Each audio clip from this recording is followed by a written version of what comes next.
Now today, Russia Close-Up goes to the Chelyabinsk region, located on the border between Europe and Asia. For centuries now, it's been a defence powerhouse, arming the Tsar's armies and establishing the Soviet Union's formidable nuclear arsenals.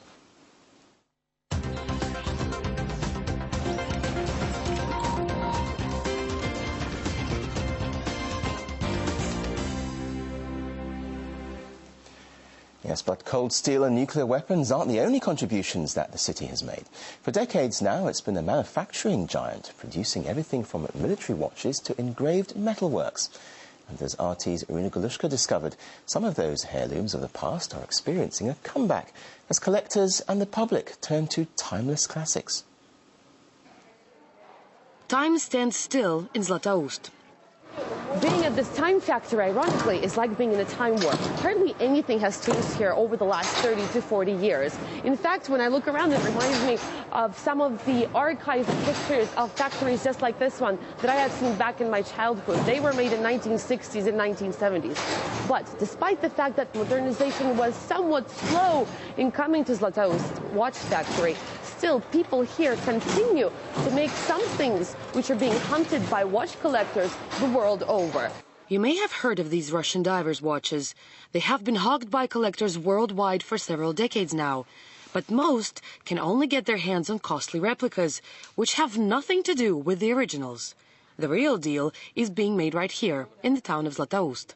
We produced these watches until 1974 for the Soviet Navy. Then we stopped because there was no need for them. But now suddenly they've become popular. So we've renewed production, but in a very small capacity.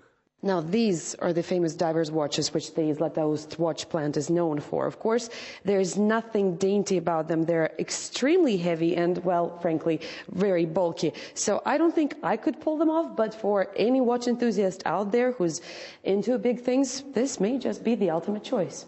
And it's not only watch fans taken care of here. Zlatoust has something to offer even to modern-day swashbucklers.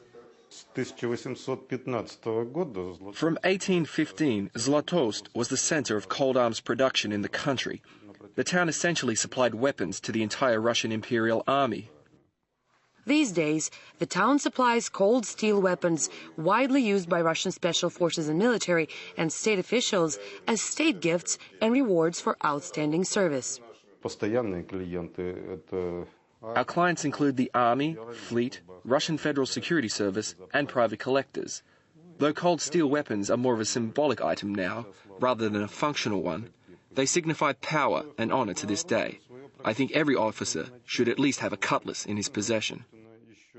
So whether you're looking to reaffirm your status with a blade, or to keep time with a heavy-duty military watch, Zlatoust, the town of iron workers who managed to evolve with time, will probably have what you want.